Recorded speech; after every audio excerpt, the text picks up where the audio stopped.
Hello to everyone and welcome back to NDE Stories. Today we are going to explore a new story. This one is coming from Ashley. Hello, my name is Ashley. My friends call me Ash. Today I wanted to talk about my experience. I died and I was shown what is happening around 2070. It's terrible and exciting. I want to let you know that I am praying for your speedy recovery and hope for you to continue this community as long growing as ever. I was very scared to share this experience with anyone. First, I explained it to my brother, mom, and dad. 2 weeks later, I talked about it with my friends. Their eyes were wide open, and they were very shocked about all this. I'm happy they didn't think I was some crazy maniac who needs psychotic treatment. They actually supported me for that. Then I got to know about your channel, and I felt like this is a comfortable place to share all my thoughts.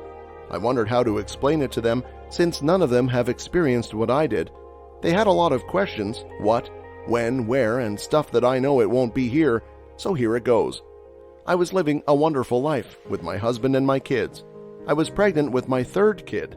While the news sounds very exciting, I found I have the placenta previa disease. For all of you men out there, this is when the placenta grows near the opening of the uterus. It increases the risk of miscarriage and other health issues.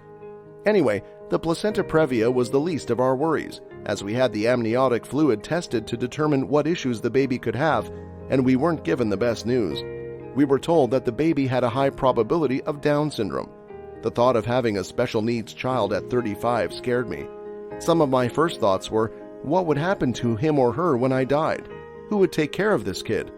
Naturally, the topic of abortion did come up, though my husband and I immediately shot that idea down because of our religion.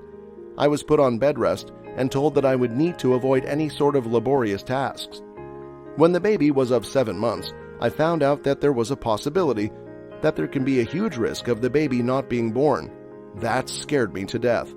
Then they said that even if we are able to save the child, we might not be able to save the mother. And I could see that they pulled out the baby, but could not save me.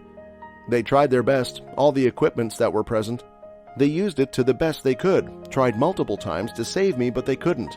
And I saw my body and my soul drifting apart. The doctor was very sad in the room. The soul drifting from my body was very weird to watch.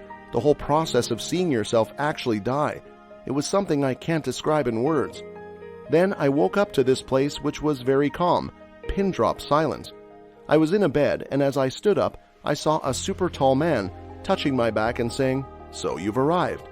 I turned around to see he was in a white robe with a golden sash around his waist, wearing the happiest smile I've seen. What? My child, this is heaven. Welcome. I was awestruck listening to this. This place seemed very calm to me. There was endless paths leading to infinity, and this man, oh God, he was Jesus. Even from the way he was speaking, he has this unexplainable healing power around him, so full of nothing but just love. I'm sorry, I didn't realize what's going on. It's all right, child, this happens to everyone. Now that you've arrived here, I wanted you to do some tasks for us, please. But Jesus, what about my child? I know my other 2 children have grown enough that they can take care of their own, but my third child, he really needs me. I know he does, but not everything works out the way you want. No, this is so unfair. I want to go back to Earth and take care of him. He is such a baby, and he is out in 7 months, which means he needs special treatment for a minimum of 5 years. And only then he would be able to come back to normal. I know this is heaven, and I love this so much, but Jesus, he is my son, and as a mother, nothing comes for her before her own child, not even her own life. Please understand that I need to go back and give him the proper care that he needs.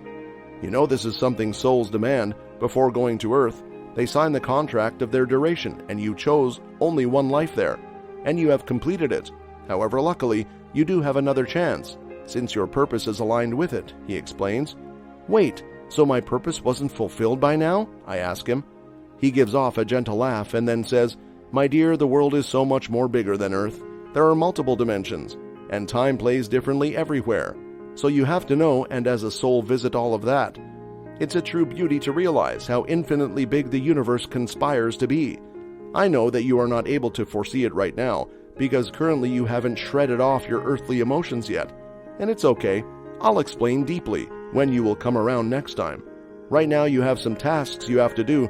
When you go there back, he hands me the list of some certain things to perform.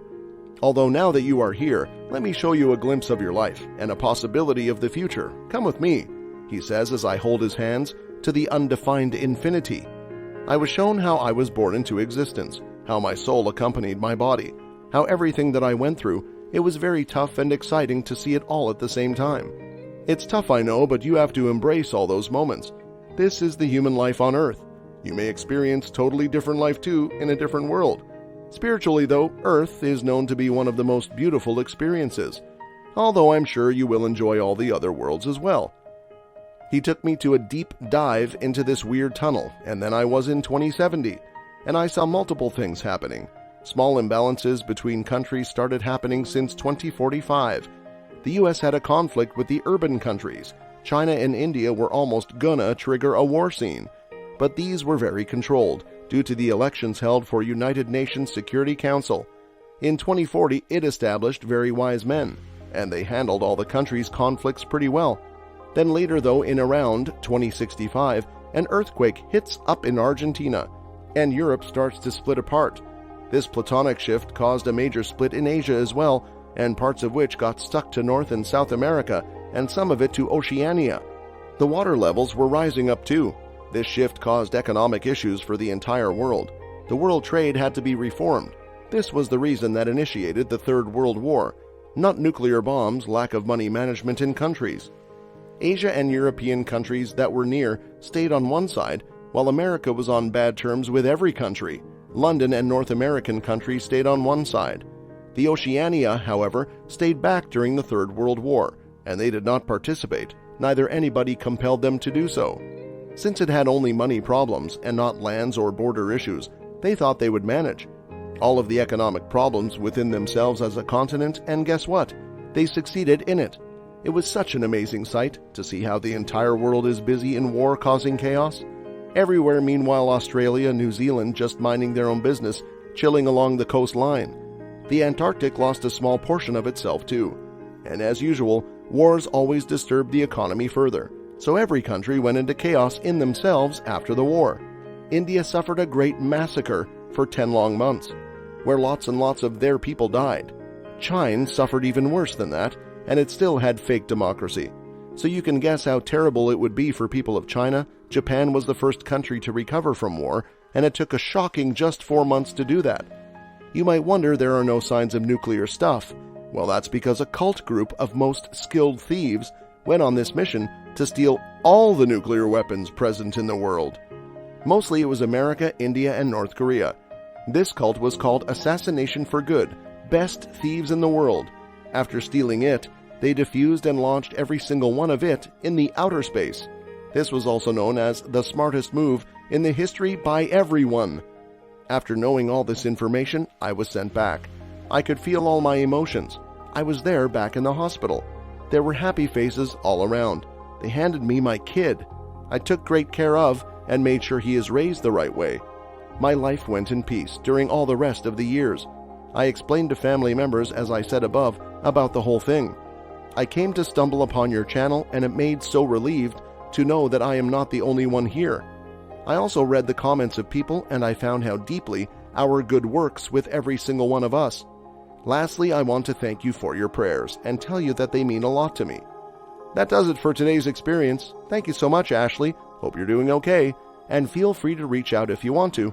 We are in this together as a community to support everyone.